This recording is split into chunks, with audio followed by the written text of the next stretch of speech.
Hello, my dear students. Welcome to ZAR Commercia. Today's topic is Law of Diminishing Marginal Utility. पहले 30 second में मैं आपको बताता हूँ कि ये लॉ कहता क्या है, फिर उसके बारे में फिर हम डिटेल पढ़ते हैं। इस लॉ ने कहा कि जितना जितना हम कोई चीज़ इस्तेमाल करें या खाए, उसकी सेटिस्फेक्शन उतनी कम होती जाती है। सिंपल, समझ आ रहा है? लेट इट बी, मैंने आपको कहा था कि वो फिरनी की एग्जांपल मैंने दी थी। एक प्लेट मुझे देगा 10 सेटिस्फेक्शन, दूसरा देगा 8, तीसरा देगा 6। ये अब एक लॉ बना। इस लॉ ने कहा जितना जितना हम कोई चीज खाते जाएंगे कंटिन्यूअसली, उसकी सेटिस्फेक्शन उतनी कम होती जाएगी। सो ये इस लॉ का कहना था। ठीक है, चलो अब पढ़ लेते हैं। Law of diminishing marginal utility has universal applicability and applies to all goods and services. Self understood, ये अप्लाई होता है हर एक चीज पे और हर एक सर्विस पे। ठीक है, और ये लॉ जो दिया है, ये दिया है जर्मन इकोनॉमिस्ट, उसका नाम था एच गोसेन। ठीक है, ये लॉ किसने दिया है? एच गोसेन ने। इसीलिए इसको कहते हैं गोसेन्स फर्स्ट लॉ ऑफ कंजप्शन। तो हमने क्या देखा कि ये जो law of diminishing marginal utility है, ये किसने दिया? जर्मन इकोनॉमिस्ट, उसका नाम क्या था? H Gaussian. इसीलिए कहते हैं इसे गोसेन्स फर्स्ट लॉ ऑफ कंजप्शन भी। अब ये लॉ कहता क्या है वो हम देखेंगे। Law of DMU states that as we consume more and more units of a commodity, जब हम कंटिन्यूअसली खाएंगे ना मोर ऑफ ए कमोडिटी, इसकी जो सेटिस्फेक्शन है derived from each successive unit goes on decreasing. इसकी सेटिस्फेक्शन कम होती जाएगी। Is it clear? मैंने एग्जांपल दी थी आपको टी की कि अगर मैंने पहला कप, दूसरा कप, तीसरा कप, फोर्थ एंड फिफ्थ लिया, इसकी जो मार्जिनल यूटिलिटी है मींस सेटिस्फेक्शन, पहला हमें देगा 10, दूसरा देगा 8, फिर 5, फिर 2, फिर कुछ नहीं। तो दिस इज सेटिस्फेक्शन। ये सेटिस्फेक्शन कम होती जाएगी। Is it clear? मगर कुछ चीजें हमें एज्यूम करनी है, because it is social science. Assume क्या करना है? हमें एज्यूम करना है कि हम कंटिन्यूअसली ये चाय पी रहे हैं। Is it clear? Okay, now in nutshell we can say that the more we have of a thing, जितना हम ज्यादा लेंगे ना कोई चीज, the less we want to have more of it, फिर हम वो कम चाहेंगे। Simple, this is law of diminishing marginal utility.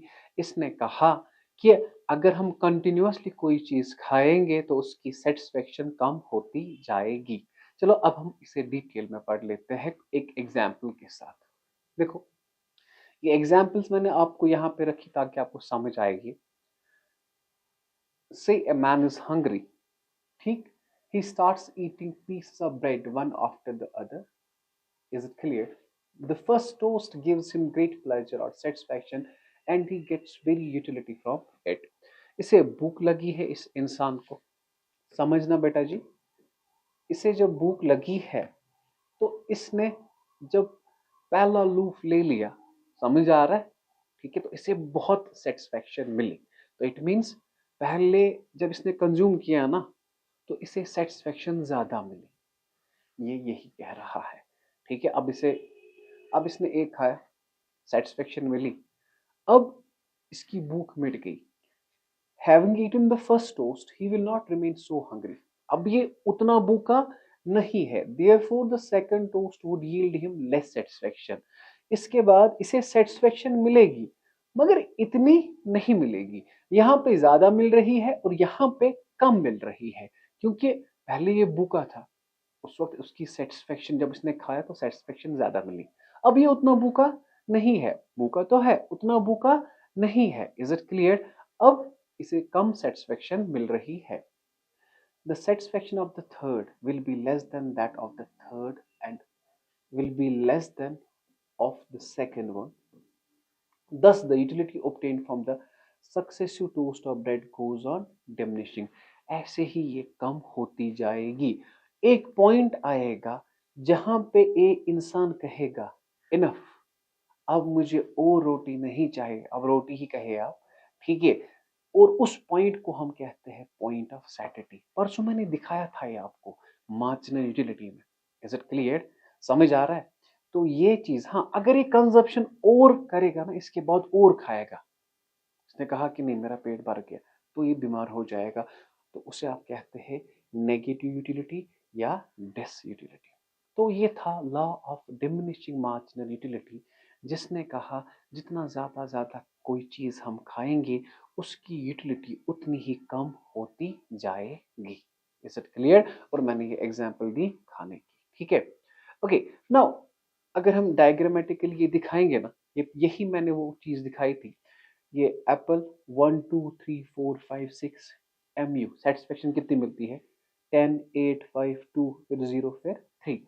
अगर हम टोटल यूटिलिटी निकालने बैठे, 10 10 और 8 18, 23 और 2 25, और यहाँ पर 25, क्योंकि इसके बाद इसे सेटिस्फेक्शन नहीं मिलती, और इसी को कहते हैं आप पॉइंट ऑफ सैटिस्फैक्शन। क्या कहते हैं? ठीक, 25 माइनस 3, और यहाँ पे आता है 22। Is it clear? अब मुझे बता दीजिए सर, डायग्राम, वो मैंने डायग्राम आपको दिखाई थी पिछले वीडियोस में, तो अगर आप वो डायग्राम आपको देखनी है तो आप ऐसे बनाओगे, ठीक है, बराबर ऐसे ही। ये जो ये पॉइंट है, यहाँ पे TU मैक्सिमम है, दैट इज दिस, और इस पॉइंट को आप कहते हैं, इस पॉइंट को आप कहते हैं पॉइंट ऑफ सैटिस्फैक्शन। हाँ, जहां पे TU ज्यादा है ना, उस वक्त MU होता है 0, तो ये है आपका MU 0। Is it clear? और ये है आपका MU नेगेटिव, इसके नीचे नेगेटिव होगा, तो आप ये डायग्रामेटिकली दिखा सकते हैं, या अगर आप कोई टेबल खुद भी बनाना चाहोगे, फिर ग्राफ बनाओगे, वो भी आप बना सकते हो। This is what you called law of diminishing marginal utility. Sir ये पिछला वीडियो देखिए, वहां पे मैंने अच्छे से पढ़ाया है ये, ठीक है। ओके, इवन पहले 5 मिनट्स में ही मैंने ये पढ़ाया है। नाउ कुछ चीजें हमें एज्यूम करनी है, ये लॉ कब काम करता है। सबसे पहले हम यूटिलिटी को मेजर कर सकते हैं, मतलब ऑर्डिनल और ऑर्डिनल था ना, utility can be measured in quantitative term, that is utils. मतलब हम ये कहते हैं अगर मैंने पहला ब्रेड खाया तो मुझे 10 सेटिस्फेक्शन मिली, तो सेटिस्फेक्शन हम मेजर कर सकते हैं, हम एज्यूम कर रहे हैं। Is it clear? Utility can be measured in quantitative terms. उन क्वांटिटेटिव टर्म्स को क्या आप कहते हैं? यूटिल्स। ठीक है, ये पहली एजम्पशन है, आपको आपने ये मानना है, ठीक। It is assumed that consumption is a continuous process. You have to assume कि आप कंटिन्यूअसली खा रहे हो, ठीक है, तब जाके सेटिस्फेक्शन कम होगी। समझ आ रहा है? लेकिन हाँ, अलबत्ता अगर मैं आपको ऐसे बताऊं कि आज है मंडे, मंडे के दिन सुबह मैंने 8 बजे एक चाय पी, फिर ट्यूसडे मैंने 8 बजे चाय पी, जितनी सेटिस्फेक्शन मुझे यहाँ पे मिलेगी उतनी यहाँ पर भी। लेकिन ये लॉ कह रहा है कि नहीं, अगर आप मंडे को चाय पी रहे हो ना, तो मंडे को 8 8 5 8 6 8 7 कंटिन्यूअस करो। Is it clear? सो यही पॉइंट है, it is assumed that consumption is a continuous process. रुकना नहीं है, अगर आपको खाना है कंटिन्यूअसली खाइए। नो चेंज इन क्वालिटी, नहीं, क्वालिटी में चेंज नहीं आनी चाहिए। फॉर एग्जाम्पल, मैंने काजू कतली खाई, काजू कतली है ना, बर्फी, हाँ, ठीक है, खाया मैंने, कुछ टेस्ट नहीं था, लोकल थी। अब मैंने नथूस की काजू कतली लाई। नथूस एक ब्रांड है, इससे डेफिनेटली इससे ज्यादा मजा होगा। तो पहले ने अगर मुझे दी 10 सेटिस्फेक्शन, ये मुझे देगा 15, क्योंकि इसकी क्वालिटी इससे अच्छी थी। तो इसीलिए हम कह रहे हैं नो चेंज इन क्वालिटी।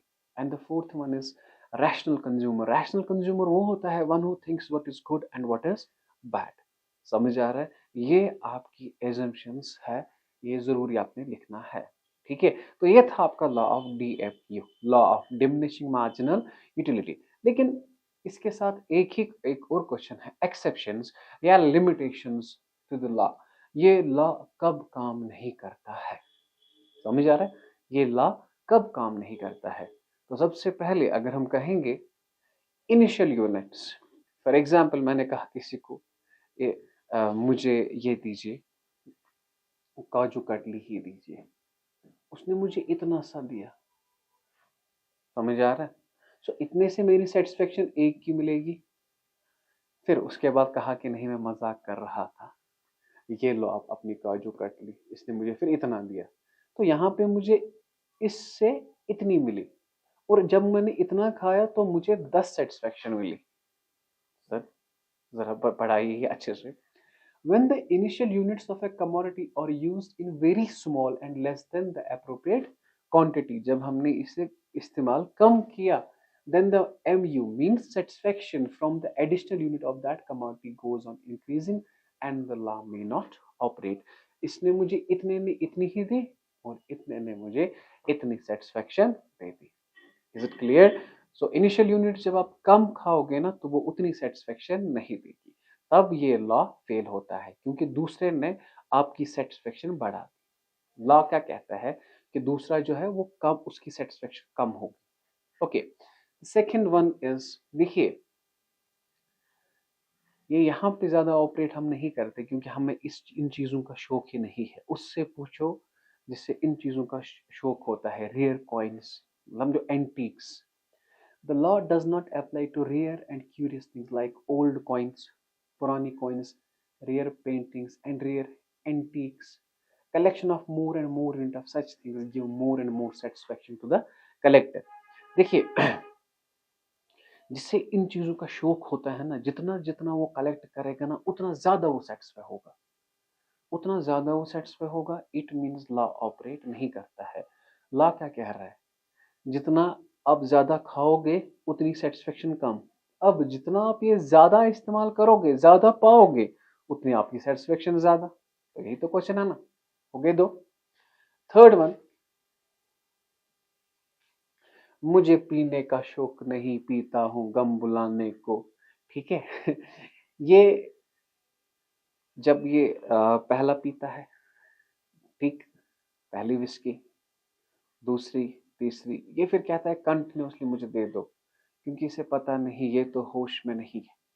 ठीक है, तो इसे सेटिस्फेक्शन ज्यादा मिलती है। So drunkards, it is said that the law does not operate in the case of drunkards. A drunkard is said to obtain increasing utility from additional peg of wine. जब ये ज्यादा ज्यादा पीता है तो इसे ज्यादा ज्यादा सेटिस्फेक्शन मिलती है। तो अल्लाह बचाए इन चीजों से।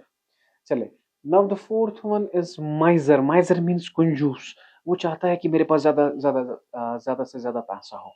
ठीक है, it seems as if the law does not apply to misers who are interested only in acquiring more and more wealth, क्योंकि वो कहता है जितना ज्यादा मेरे पास पैसा आएगा उतना मैं ज्यादा सेटिस्फाई हूँ। Sir, so in case of माइजर्स ये लॉ अप्लाई नहीं होता है। Is it clear? स्क्रीनशॉट उठा सकते हैं। अब लास्ट दो है। नाउ ये तो शाहरुख खान का पोज है। Okay, love of display, love of powder. Okay, मेरे रश के कमर, तूने पहली नजर, ये तो वही है कि आप पढ़ सकते हैं ये। ठीक है, आपको ये अच्छे से समझ आएगा, ज्यादा मैं डिस्कस नहीं करूंगा। लेकिन हाँ, इन इंसानों को हम कहते हैं इकोनॉमिक्स में एबनॉर्मल मैन। क्या कहते हैं? Abnormal man. और इकोनॉमिक्स इन्हें स्टडी नहीं करता है। समझ आ रहा है? ये पोज देना ऐसे ऐसे या बाकी चीजें तो लिखी है। ठीक है, लव ऑफ डिस्प्ले पावर और set to be other exception, the lust of this kind is almost insatiable and therefore the utility of every excellent such commodity appears to be increasing. कहते हैं कि मैं उसको देखना ही चाहूंगा। चलो छोड़ दो वो चीजें, आप खुद पढ़ोगे। The last one is, ये पुराना जमाना था, लोग किताबें पढ़ते थे, गुड पोइम, अच्छी पोइम, अच्छा सॉन्ग। आजकल आप इसे सब्स्टिट्यूट करोगे, जितनी ज्यादा आप रील्स देखोगे ना उतने ज्यादा आप सेटिस्फाई होते हो। पुराने जमाने में लोगों का नशा ये होता था, वो किताबें पढ़ते थे, पोइम्स पढ़ते थे या म्यूजिक सुनते थे। अच्छी गज़ल सुनते थे। लेकिन आजकल आजकल तो आप जस्ट ये है व्हाट यू से रील्स देखते हैं आप। जितनी जितनी ज़्यादा आप रील्स देखोगे उतनी ही ज़्यादा आपको सैटिस्फैक्शन मिलेगी। तो ला हुआ ना फेल। लेकिन पुराने ज़माने में ये था, it is said that by reading a good book, जब आप अच्छी बुक पढ़ते हो आपकी सैटिस्फैक्शन ज़्यादा होती है। तो ला फेल हो गया, ठीक है? मज़ाक में कर रहा था, आप ये लिटरेचर में लिख सकते हो। So this was all about law of diminishing marginal utility. I hope you got the concept. कोई भी क्वेश्चन हो आप मुझे डायरेक्ट कमेंट सेक्शन में बता सकते हैं, या you can directly WhatsApp us on 9622701070। रखिए अपना ख्याल। अल्लाह हाफ़िज़।